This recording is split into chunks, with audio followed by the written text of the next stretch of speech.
What's up, everybody? We're going to talk about Spacehulk Deathwing and paint some models, how to improve it.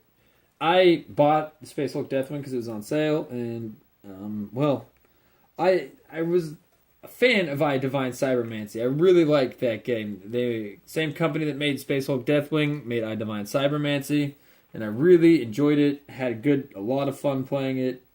Um, there's a few notes that the people that made Spacehulk Deathwing could take from I Divine Cybermancy, and I think they're. I don't know how much of the team stayed, but I'm pretty. It's the same company, and I'm pretty sure they could take these notes and, in rather swift order, put them into effect. They've done it before; they can do it again. So first things first is their inventory system and weapon selection can be changed up to be something more like exactly what I Divine Cybermancy had.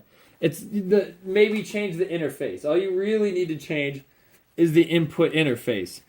Keep not like the interface for the game. Keep the interface for what you have, but put the same backend system of I Divine Cybermancy, where you put your weapon into one. Like you had in I Divine Cybermancy, you had like number of weapon slots on like aside on certain like parts of this character panel, and you had like other slots to fill up smaller things, and you could put in all sorts of crazy stuff in there, like med kits, throwing weapons, who knows what. I only put a minigun and just a shitload of bullets in there. I just put every bullet I could get my grubby little hands on and a little med kit, and I ran around with a minigun and heavy armor and just blaterated everything.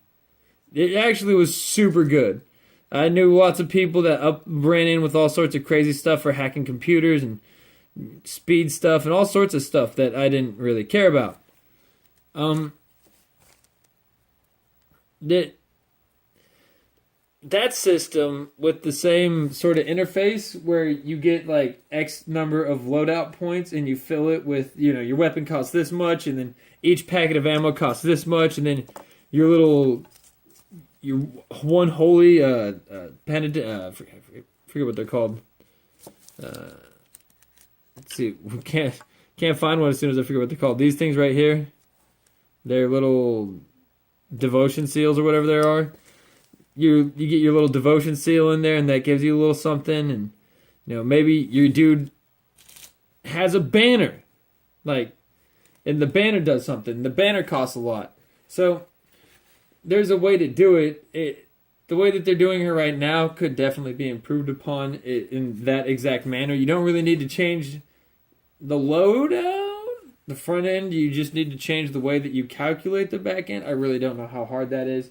But that is the advice I have is if you're going to be overhauling the game, look into it like this.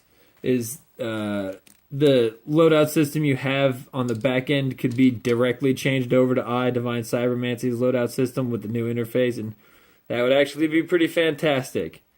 Now, the hacking system could also use an improvement, and again, you could look to I Divine Cybermancy, where you have the 4-option hack was a little unclear, but that's just because most of the time the instructions for what the hell you were doing were unclear in the game. So you didn't know exactly TF was going on. So, clear instructions in like the 4-part hacking system that they have there, where it's like you get these little 4 options, almost like a Pokemon battle, but you can buff up your attack, or attack them, or break their defenses, or so forth. And I forget the other option is really. Put that in instead of this. Oh, well, no, you just stand next to a door. Yeah, that's okay, I guess. It could be far more interesting if you actually did something. And have faith in the player base. Have faith in your player base. I know a lot of people have low skill when it comes to games, but how are they going to improve their skill when a game never challenges them? And you might say, but what about their tishoots? And I'm not even talking about their tishoots. I'm talking about their intuitiveness in these things. So,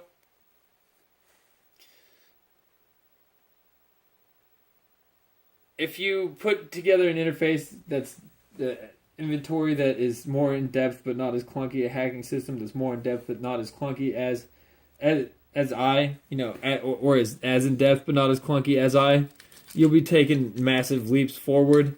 The scopes are a lot like the scopes in I, where they just feel extremely similar to the rest. Every other scope in the game feels like, because it's the recoil is largely similar between automatic weapons, and I kind of get that.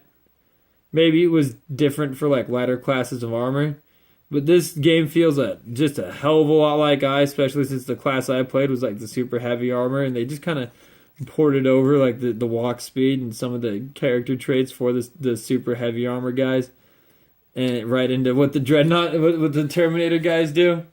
So that's all pretty great, and I really have been enjoying the game. It sounds like I'm talking crazy shit on it. I have been enjoying it a lot, honestly. It's been fun. Me and my friends have been having fun, but it's just like whenever I'm playing it, I'm like, and I see something that I did better, I'm like, but I did that better. But why didn't you do what I did? It was so great. I Divine Cyber, you guys did this before and it was better. Why not this time? Come on, guys. So, like, it's a bit of a letdown in certain aspects. Because I was like, oh boy, I did Divine Cybermancy door hacking while we're shooting things. That'll be fun. No, sir. That's not the case. Maybe that's a directive from G-Dubs. I don't understand. I don't know. I don't move in these circles, but they could take a bunch of notes. Also, the final, I was gonna cut out right there, and like I was doing a summation because I forgot my final point, but it came back to me. It's all coming back to me now. We're oh balls.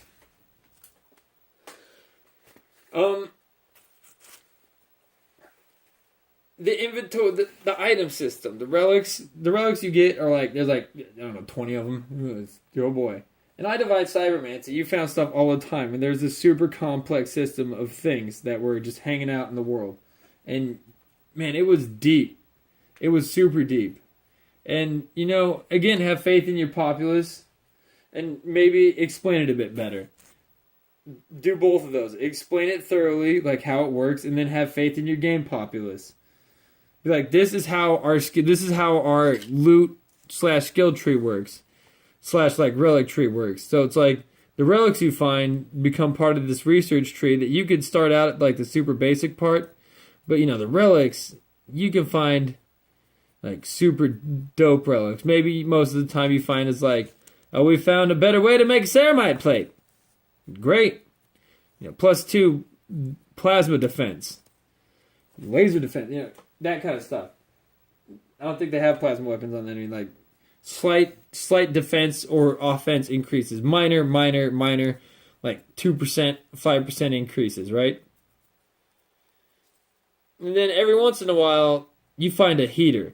I found this item in I Divine Cybermancy that allowed me to like, when I was researching it, I was getting like zombie clone things I could summon. I could do some shit.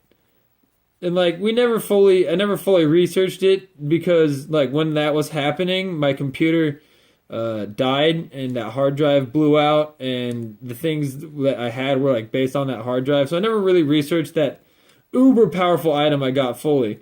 But I was summoning like zombie clones of myself that were doing stuff. It was pretty intense what I was doing. They're like shadow things, shadow ninja warriors. I can't really explain it. It was hardcore. Summon like shadows, like shadow clones that ran around and punched stuff. And yeah, so maybe have stuff that goes from, every once you jam 1% less of the time. Whoop, whoop, whoop, whoop. To, you can, you're such a powerful psyker, you can create doubles of yourself with mass. Every couple minutes, you get like 10 seconds of a guy firing another bolter next to you. Something crazy like that. Like crazy. Because that's how I Divine Cybermancy did. It was like, until like, whoa, what the fuck? And that is something I think they can improve upon in the game is putting in a item or a larger research tree slash relic tree slash item tree that is a lot like I. Same with the hacking. Same with the loadout system. And you could, you get stuff for your loadout system. Those extra Kevlar plates, they cost, the extra ceramite plates cost a little bit more in weight. So you have to take like a bunch of it, you got to put a bunch of it in your inventory. Maybe you can get, some of it doesn't cost anything, but some of it is, like the big increases, maybe that costs inventory space. Maybe you get a better storm shield that actually is a storm shield, and make some of the stuff, I guess, more 40k-ish. I guess it's game breaking-ish, but also at the same time, there's no PvP happening, and you're just running around shooting like characters and stuff. So why not like make storm shields have 100% invuln field? It's not. I'm sure some people are shouting heresy, but it's not the craziest thing, because it's not like it's going to imbalance any player interaction. It's just going to, make the mathematics of the game different. So maybe make things that are in there, like there's a couple gene stealers that definitely aren't gene stealers. Make them more gene stealer and Tyranidy, because sometimes I don't feel like gene stealers or nids at all. I just feel like more like Zambonis, zombies. So make them feel more like Tyranids. Take all the notes I've listed from the inventory, the loot system, the research tree, research tree slash loot system, and the hacking. It's all really good. They've done it before. I don't know why they can't do it again. I still am having fun in the game, but I could also understand where people who especially played E.Y.E Divine Cybermancy and were expecting something, didn't get what they wanted. Catch y'all later.